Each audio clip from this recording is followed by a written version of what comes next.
卓越的营销管理从这里开始。你好，我是孙晓东。继续我们第5部分续销阶段营销管理心得的解析。之前给大家讲了我们一个项目从拿地开始到产品研发设计，到开盘前准备，到首开期。那么第5章节呢，给大家讲讲续销期我们营销工作需要关注哪些内容。大体关注5个核心内容第一个就是在续销期的打法跟首开期是不一样的。首开期我们是根据我们的认筹活动开盘活动通过这些节点来管理工作的。续销期客户到访随机性强，而且我们没有一些个售楼处开放、样本间开放这些节点。那么如何在续销期打出节奏感我们的续销期的营销我们要关注哪些内容？其实跟首开是不一样的。那么第一个要关注的就是续销期的推盘计划。第二个，自拓团队的应用及管理。在续销期了，自然到访的客户来的少了，怎么办呢？我们要走出去，利用销售员出去拓展客户组织团购组织一些个这个媒体看房团组织同行的异业联盟来搞一些个我们的到访量和成交率的一些技术内容。那么第3个核心技术就是外部渠道。我们在续销期的时候，为了确保到访量和成交率，我们会利用一些外部渠道，贝壳一些渠道。那么如何管好这些渠道，为我营销所用，这是一个专门的技术第4个，关于工程节点的利用。由于续销期我们的营销节点很少，所以我们一些项目封顶竣工这些个工程节点工地看房日都会成为我们营销的一个很好的一个抓手。那么第5个就是关于交房交房我们开玩笑的说是等于2次开盘交房是我们现房的一个标准很多老百姓愿意买现房，所以交房的时候做大型的节点把交房当成开盘一样去做，这是我们的一个行业的一个标准。我们给大家讲讲如何利用交房这个营销节点来支撑我们的营销业绩。好了，先给大家讲第1个核心技术就是续销期的推盘计划。让我给大家分享一下续销期跟我们首开期有什么营销不一样的地方。给大家讲4个知识点第一个叫续销期小步快跑推盘技术动作。第2个，续销期客户多次到访的逻辑，如何让客户1个月多来几次售楼处接触我们产品，实现产品的这种营销逻辑的植入。第3个，续销期成交率确保了7大手段。第4个，续销期主动邀约技术的应用。先讲第1个小知识点续销期小步快跑的推盘策略。那么如何在续销期打出节奏感，是我们每一个操盘手进入续销期的时候一个最痛苦的一个逻辑续销期什么时候推新货什么时候卖老盘？我们说首开可以集中定向爆破，但是续销期了，你不可能把1个楼卖完之后再推第2个楼，是吧？打出节奏感什么时候这个加推新的，什么时候卖老货，这个节奏感是很重要的。续销期打出节奏感，我们给大家4个答案第一个叫小步快跑，一定要分段式开盘分段式加推，1个楼1个楼的，2个楼2个楼推1个组团1个组团推效果非常好小步快跑，分段推货制造小规模开盘通过加推节点来吸引客户到访，这是我们在续销期的一个很重要的一个技术手段。第2个利用价格拉升策略，高表深折扣吸引客户挤压逼定。续销期客户买房非常从容他不会像我们开盘那样这么的这个紧张压迫他会非常这个自我状态非常好，反正你也不着急，我今天来看明天来看都可以。所以在续销期要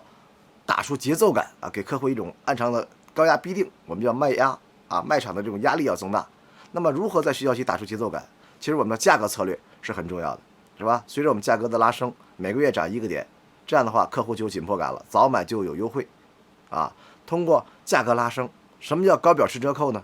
在中后期的时候，房屋都剩下尾货牙货了，是吧？你的房子不好了，或者不好了，那怎么办呢？通过促销的方式，通过渠道转介的方式通过这个老带新的方式，所以表价拉升之后了，带来的就是内部的折扣增大高表深折价格涨上去之后，老业主才会开心，才会有这种投资的喜悦，他才愿意帮你去老带新。然后我们通过表价上涨3个点，给老业主加大奖励2个点，这样的话实现老带新效果会很好。所以我们说高表深折扣也是续销期价格策略的一个很重要的表现。那么第3个就是贴靠工程等节点，人为制造销售节点利用我们的竣工封顶一些节点吸引客户到访让客户有一种紧迫感快现房了。第4个10几月满间等于2次开盘，就是我们经常开玩笑的说啊，如果项目首开没开好怎么办啊？还有一个抓手，就是我们要开放一个10几月满间。10几月满间呢，跟我们说出来假月满间有区别的啊。我们说10几月满间的话，杀伤力更大，给人感觉就是这房子快现房了啊。所以我们说10几月满间也是我们在续销期很重要的一个营销技术抓手。续销期客户到访不集中，客户挤压效果不明显，在销售过程中打出节奏感是至关重要的。所以我们大家记住一点啊，续销期的营销它是有逻辑的，它跟首开期是完全不一样的。如何在平稳去化的过程当中，让客户感受到我们暗场的压力，这是我们续销期的一个关键的技术核心。那么讲讲第二个核心知识啊，就是续销期客户多次到访的逻辑。如何让客户2次到访、3次到访、多次到访，一个月能多来几次房来看房子？这个技术不是每个暗场都能做到的。客户走了，再打电话再让他回来，不是这么容易的。所以我们说续销期客户多次到访啊，这个技术它是门比较精深的营销技术。续销期邀约客户，客户不来怎么办啊？一定要利用好我们的营销手段。老师给大家讲一个啊，这就是我们平时日常经常用到的，就是一个月4次骚扰客户、4次邀约客户的一个这个我们说的住宅续销期标准动作，一个月4次到访的一个营销模块啊。当然了，你说了，你说我暗场这个战斗力不强，能不能2个月搞一次是可以的啊？结合我们的新产品上市以及次新产品认筹，月末的这个价格拉升以及月初的促销，一个月通过价格策略和推盘策略4次洗扰客户，让客户实现多次到访。给大家简单的讲一讲我们假设每个月的月初第一个周末11月5号，我们加推一个楼，22号楼。然后呢，以这个22号楼加推的方式吸引这个客户王阿姨来买房子。阿姨看完这房子没买，没动心，是吧？我们什么时候骚扰她第2次呢？这个项目持续热销，卖了10天之后，2周之后骚扰客户以什么呢？以次新产品23号楼认筹，打电话给王阿姨，是吧？阿姨您好，是吧？您来看我们22号楼，您不满意这个户型，跟您说个好消息，我们23号楼马上推出了有您需要的户型。以次新产品认筹的方式吸引客户到访，但是核心呢，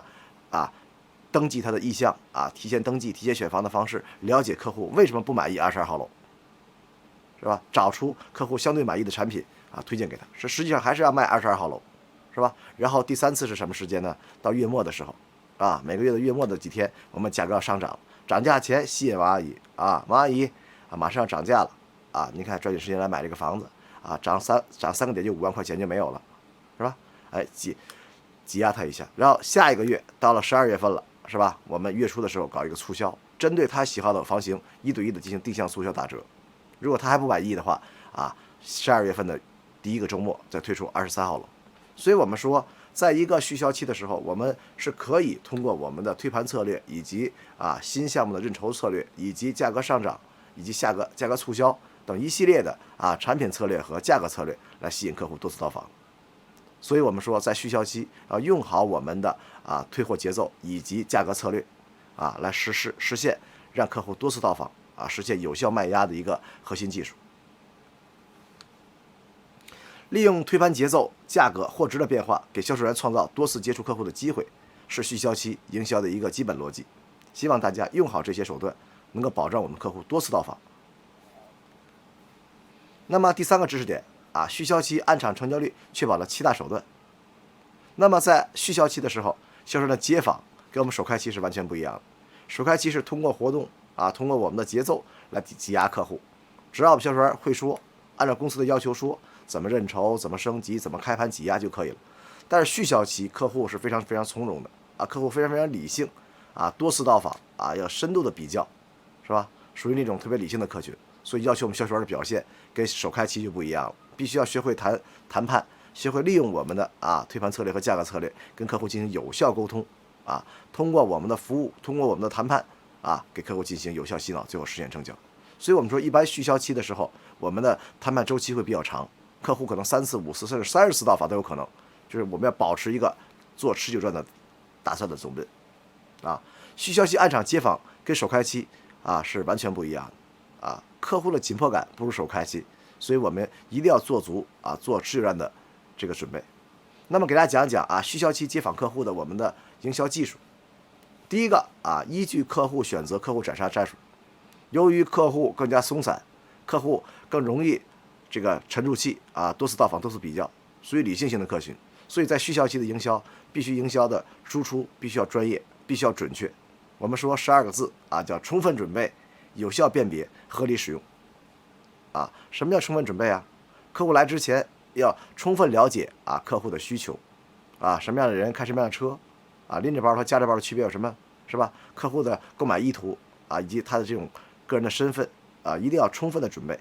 对不同的客户怎么讲是很重要的。第二个词叫有效辨别，客户来了2-3分钟，必须要问清他买房的意图，摸清他的这种痛点。第三个叫合理使用，把适合这类客群的人用这种方法把它斩杀掉。所以我们经常开玩笑的说，营销是道选择题必须要有针对性的对客户进行输出。而且续效期客户更容易自以为是，更容易以自己的眼光去看待房屋，更加的冷静，所以我们更要精准输出了解客户的心理抗性主观心态、优势心态趋同心态、喜好心态，找出我们自己的方法心理洞察术、心理读心术等一系列的技术动作精准有效的定向爆破，打击我们的客群。那么销售说辞设计原理，在续效期的销售说辞要求跟首开期是不一样的我们说续效期的营销逻辑是什么呢？就是一定要输出我们的核心卖点，就是我们有的别人没有的卖点，就一定要反复强调。所以在续效期的时候，培训销售员说辞的时候，不能跟首开期一样必须是先从核心卖点开始通过核心卖点然后转化出30句、50句我们的一般的卖点，然后最后还要回到核心卖点。所以我们说续效期的销售说辞核心卖点的挖掘以及我们的反复教育是续效期说辞很重要的一个技术环节必须要强调我们有什么我们有别人没有的，我们要反复强调，反复去说明我们这个卖点的重要性。所以我们说续效期的说辞是简单复杂再回到简单。首先简单一句话是吧？闭个圆，给你一个5星级的加。问答就是城市中心是吧？一定是围绕我们的核心卖点来做的，是吧？要简单。第二个复杂，把这个核心卖点，我们讲户型也好，讲楼间距也好，讲采光、讲通风也都好，都是要围绕这个核心卖点。最后输出的时候，从我的几百句话里边选出他想听的几十句话讲给客户听我们说现在的营销推广几乎都是少说多看多观察，让客户多说，这样的销售员才是聪明的销售员你要知道客户内心了解是什么，这是很重要的。第三个，按场详解如何快速建立信任，是吧？你看我们在首开期给大家讲过，一般客户第一次到售楼处的时候，一定是参与什么活动的，让客户在很多的客户这个圈层之内接触我们的产品，接触我们的销售员，他会不觉得这么突兀，不觉得你是个骗子，是吧？所以我们一般客户第一次到访的时候，我们要搞一个什么售楼处开放。但是续效期的话，客户经常会一个人来，屋里没几个人，他会感觉非常冷清，这个项目可信度不高。所以我们说销售员在续效期的时候一定要掌握一个技能什么技能呢？就是让客户通过前2-3分钟快速的信任你，这是很重要的技术我们说现在的营销找到客户很容易，但是说服客户很难。客户拿个手机是吧，周围几个项目全部要转过，买房的人就是这样的，要多看多比较，是吧？他给每个项目的机会都是均等的。就是我们的营销的核心技术，就是到我售楼处了，我能不能通过我们的技术，通过我们的说辞，把客户说服掉，让他买我的产品，不买别人的，这是很重要的。所以我们说当下的营销找客户容易，捏合住客户是非常难的我们有很多的这个标杆企业给我们做了很多的这种捏合客户的一些方法和手段包括什么潘石屹的这个建外 SOHO 用99个美女去卖晒新煤老板最后这些美女就是有一小部分人房本写了自己的名字人生事业双丰收卖着卖着都成了房东了把自己都嫁出去了。所以我们说其实我们捏合客户的手段其实要根据客群的消费习惯和消费心理，根据他的这种特征性别年龄特征。你看龙湖也是一样的，龙湖在重庆地区川渝地区做销售，销售员大部分都是男性，跟我们很多城市不太一样，是吧？因为什么呢龙湖的客群小资情怀比较重而且龙湖客群他们家庭组成里边女性的这种决定权人数很多，就是在重庆女人地位很高的，是吧？买房子是女人说了算，是要考虑孩子上学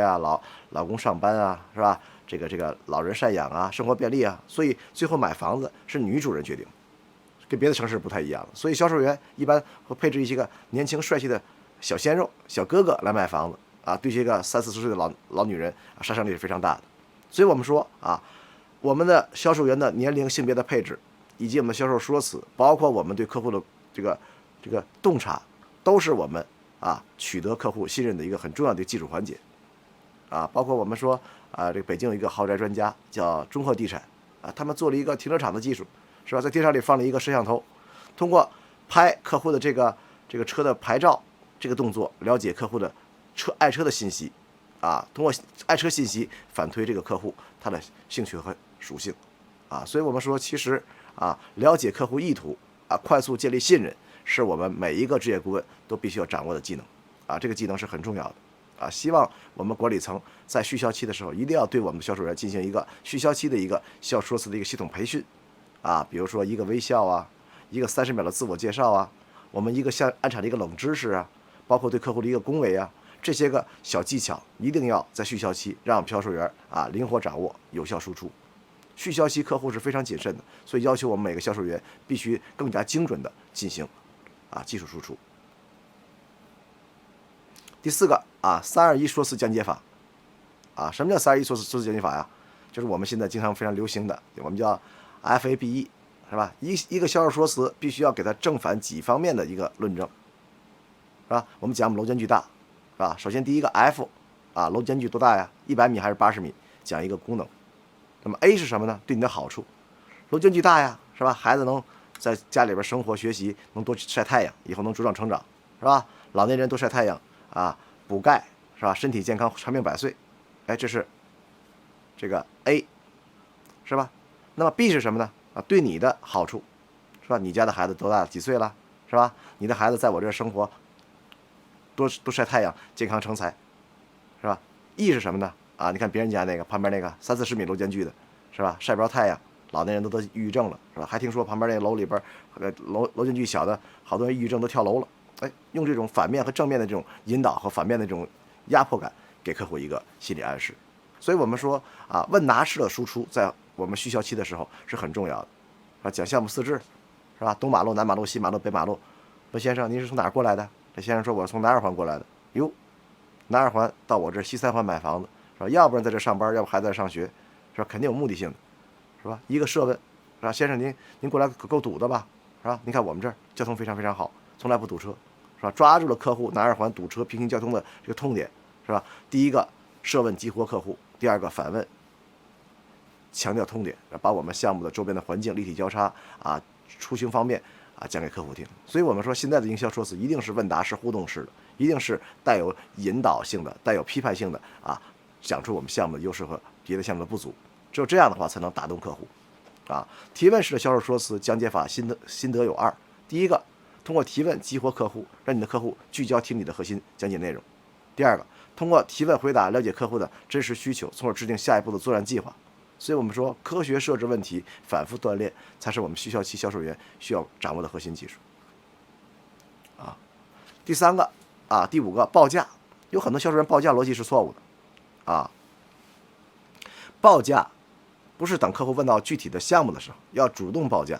是吧？在讲项目4至讲规划的时候，要讲到我们的景观绿化环境成本高是吧？讲到我们立面贴砖建安成本高这个时候你报均价，老百姓是没感觉。第一个跟自己的要买的项目没感觉，第二个贵一点成本高，是吧？这个质优价实，是吧？质量好，贵反而倒好事，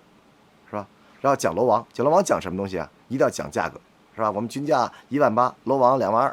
是吧？讲了2个价格之后了，再讲到他想要的房子，17500，他觉得很舒服了。所以我们说报价前置是营销的一个核心技术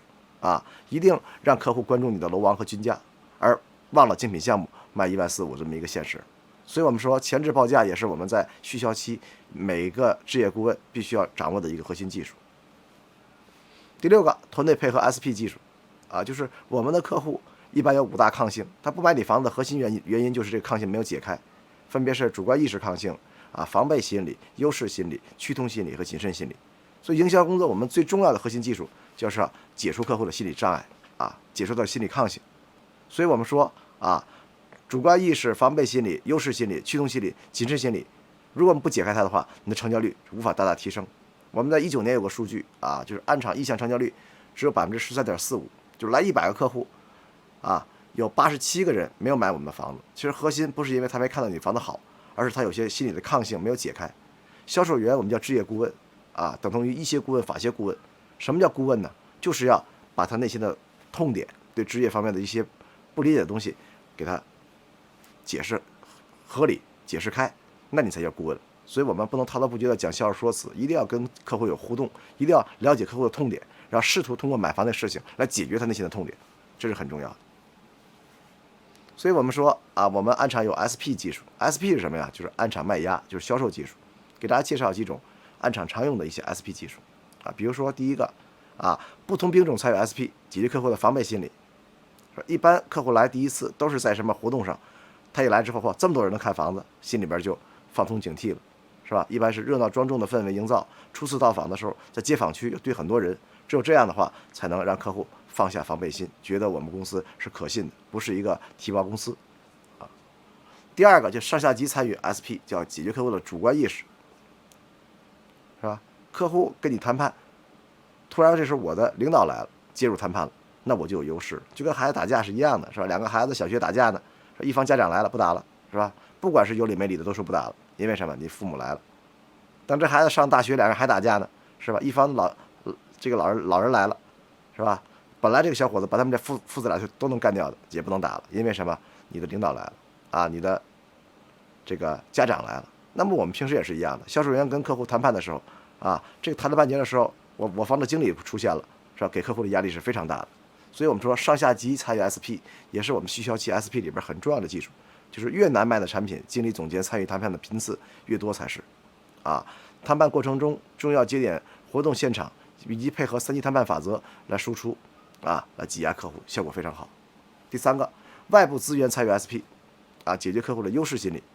是吧？客户每次进售楼处的时候，觉得自己很骄傲，有很多钱买房子，一定要通过我们的大型活动啊，这个贵资产的这种展示啊，来证明啊开发商的实力。这样的话，客户才不会骄傲，才不会去抗拒销售员的说辞。啊，重要的活动节点、企业品牌输出阶段、高价值销售道具的展示阶段，通过这些道具、静物或者是活动，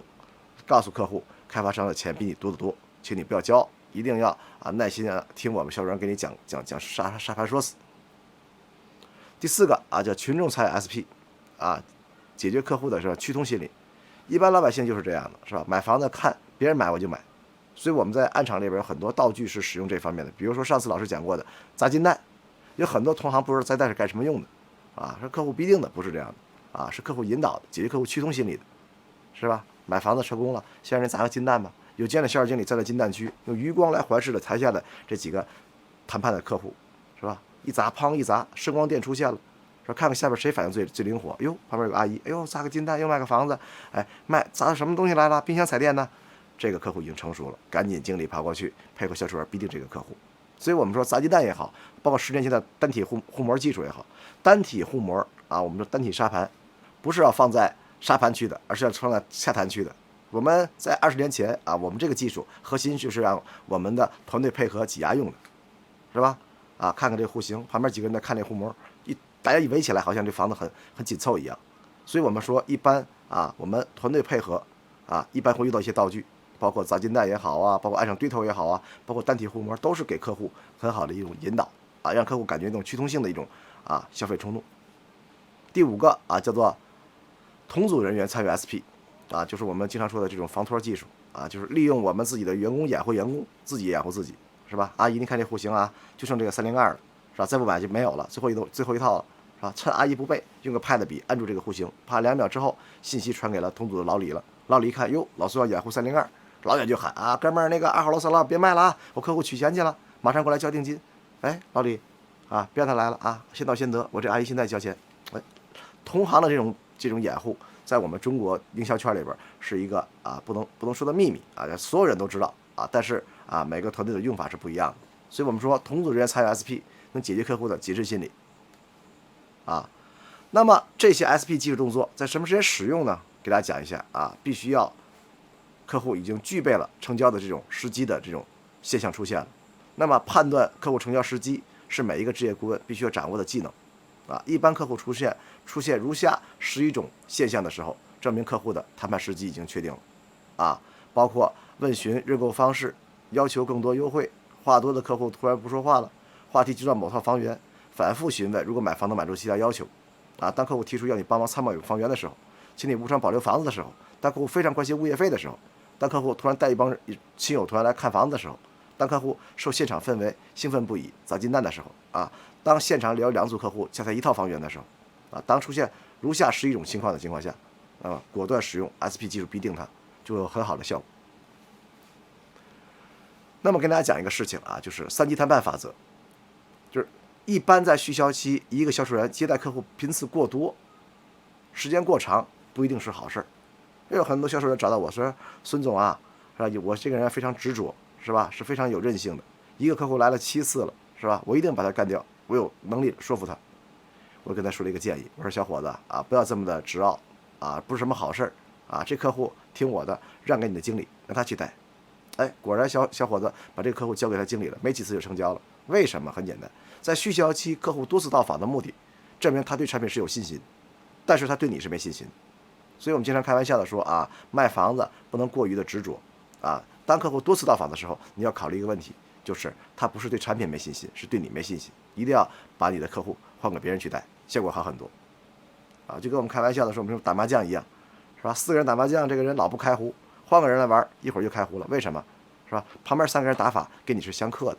我们叫换人如换刀，这样的话就能实现有效的这个解愁成交。所以我们说长时间的客户到访不是什么好事儿在续销期，我们要保证客户到访的这个信息沟通的这种有效性。他来就是想找别人问一问小孙说的是不是真的所以我们说优秀销售员要有自知之明客户来了多了，一定很有可能是我的问题，而不是客户的问题第二，优秀销售员了解客户的心理变化，他就想找个领导或者找个别人问一问，是吧？看看我说的是否真实，找领导要点优惠呗，试一下，对吧？第3个，优秀销售员会利用一切资源为我所用找领导谈判买房子对公司是有好处的，所以领导是可以帮你的销售成交的核心原则叫对等原则。如果你派你的经理总监来谈判的话，很容易能说服客户，因为你们的关系是不对等的领导来了就做2件事情，第一件事情就是相信我们小孙说的是真实的，是吧？我们这公司国营单位没优惠。第2个，给我面子，那赶紧成交吧所以我们说在续销期的时候使用3级谈判法则，越难的产品经理总监谈判频次越多，这就对了特别是卖商铺是吧？卖别墅这些个这种炫富性的产品，他希望能看到领导他觉得我找到领导买房子是有面子的所以一定要给足客户的面子，要多次参与谈判给大家做一个结论，续销期的营销工作才是专业度的表现。谁能把续销期的工作做好做完整，他是一个专业职业经理。所以希望大家一定要重视我们说的这个专业度的在续销期的这种展示。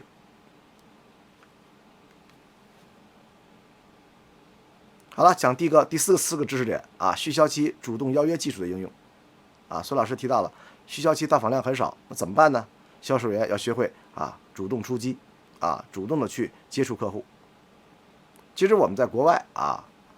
这个置业顾问我们叫做什么？叫做买方代理，又叫居间，又叫中介我们都是经纪人经营我们的客户资源是每一个经纪人必须要做的事情。在中国大陆的话呢，我们做销坐等客户来，销售员有一些意识呢不是这么强的，不认为自己是个经纪人不愿意经营自己的关系网，这样的销售员干不长。所以我们还是希望大家一定要记住一点续销期的置业顾问其实能干的事情很多走出去拓展是很好的一个渠道。所以我们说作为一个管理人员，管理好我们续销期的这个销售员的这种拓展能力渠道经营能力，也是我们很重要的一个业务抓手我们说维系老客户就是我们销售员能干的事情写入制度，明确奖惩，养成习惯需要3个阶段，专线宣传，持续跟进，内容丰富，但是必须具有销售力。这就是我们给大家的一个老业主维系的这么一个核心技术明确我们每个销售员在续销期维系老业主是你应尽的义务，是你必须要做的事情。现在的年轻销售员90后95后是吧？你不跟我说清楚了，我就不干多1分钱我也不赚这种逻辑关系在我们房地产是行不通的啊！必须让他知道，你的销售员的工作除了卖房子以外，还要保证老业主的交付、生活、幸福生活。而且大家知道，老带新的成交率很高啊，一个老客户等于7个新客户的价值，所以续销期维系老客户是很重要的一个技术手段。所以写入制度，明确奖惩，告诉销售员，这个维系老业主是你应尽的义务啊。第二个，专线宣传，持续跟进。续销期啊，我们每个月至少2次3次啊，搞一些老客户的一个专属的一个活动啊，只有他接触老业主，才有机会去植入老带新，只有接触老业主才能激活老业主老带新这个动作。所以我们啊，一般策划部在续销期的时候分成2条线，一条线是打新线啊，荣华人生，另外一条线就是什么，我爱我家线，就是把老业主搞起来啊，维系好老业主，老带新效果会很好啊。龙湖在川渝地区的时候，在08年、09年的时候，他开一个燕兰山的产品系，70%的产品都被老业主买走，所以我们说龙湖在那个时期啊，老客户维系效果是非常好的啊。内容丰富，但是必须有销售力，就我们搞的活动不用太高大上，是吧？咱们老业主在一起组织一起开运动会啊，在一起搞一点这个义卖活动啊，这些活动其实花不了多少钱，但是一定要具有销售力，一定要把我们的销售的一个核心卖点，我们的这个老带新的政策时不时的植入进去，让客户关注、了解、应用。那么维系老客户需要3个阶段，第一个叫强迫管理阶段强迫每一个职业顾问必须要干一件事情第二个叫做自觉执行阶段，就是完不成任务了，自觉留下来加班加点。第三个叫主动竞争阶段，当他发现老业主带来业务量非常好的情况下，就主动的去维系老业主，刮风啊、下雨啊，给老业主发微信呢；出去旅游啊，给老业主发短信我们到了这个刘三姐的故乡了，你要给您带点什么礼物回去吗？放心，老业主不会让你买东西的，但是你这样牵挂他，他会心里很感动。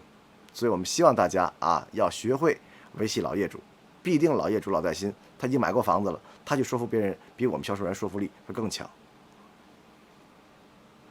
第二个核心技术销售员的盲拓技术应用明确考核销售部的重要指标指标必须落实到人到天，指标必须及时响应。第4个要有一套系统的数据支撑我们必须要明确考核销售部的一个指标是什么，就是你不但能接客卖房子，还能主动的去陌生客户拜访这是我们的一个标准业务指标必须落实到人到天指标必须及时奖惩必须要保证我们指标的严肃性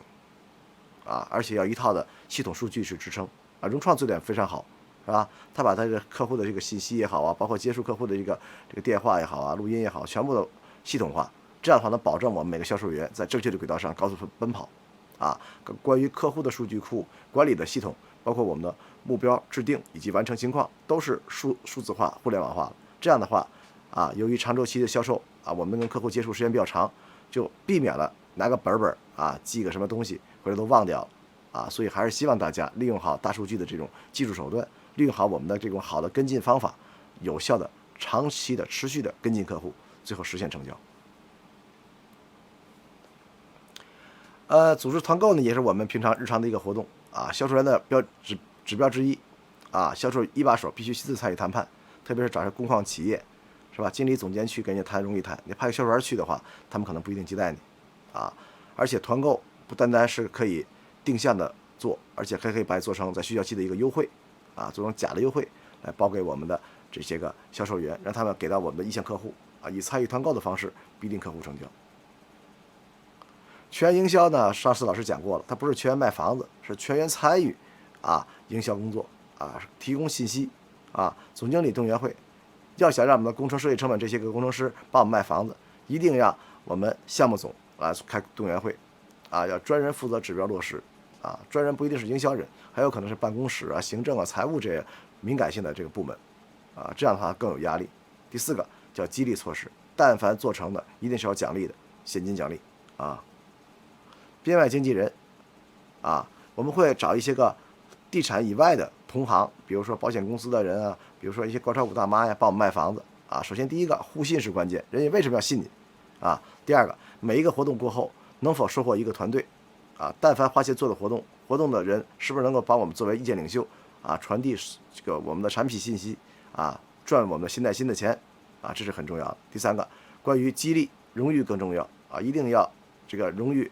精神奖励和物质奖励一起来发力啊。第4个，千万不要小看这个广场舞大妈啊，有的时候大妈的这种说服力很强，她不会跟别大妈说来买房子，是吧？找这个大妈的儿子来，是吧？小李啊，你妈这2天抑郁了啊，没跟你说想换个新房子了啊，好多这个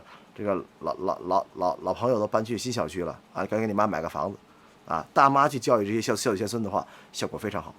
啊。第6，媒体看房团技术啊，媒体看房团也是一个核心技术啊，需要我们啊每一个置业顾问都会啊接访这些看房团啊，媒体关系要铁板一块。如果你关系不好的话，很难让他给你组织有效的看房团，都来都是水筹水客啊，营销费用直接换取资源。续销期的时候，我们其实没有太多的节点来打广告，那我们费用怎么花呢？有一项很重要的就是花钱给他，让他帮我们去组团来看房啊。第3个，各种看房团是宣传点。如果你售出里边一天来3、2个看房团的话，自身会给你安场带来一个 SP 的一个作用，感觉好多人异地投资过来买这个房子，产生一个虚假销售的一个假象。所以我们得出一个结论啊，置业顾问在其他国家和地区叫经纪人，销售员除了接访以外，还要做的就是经营自己的人脉资源啊。所以我们要每一个置业顾问都必须有一个就是经营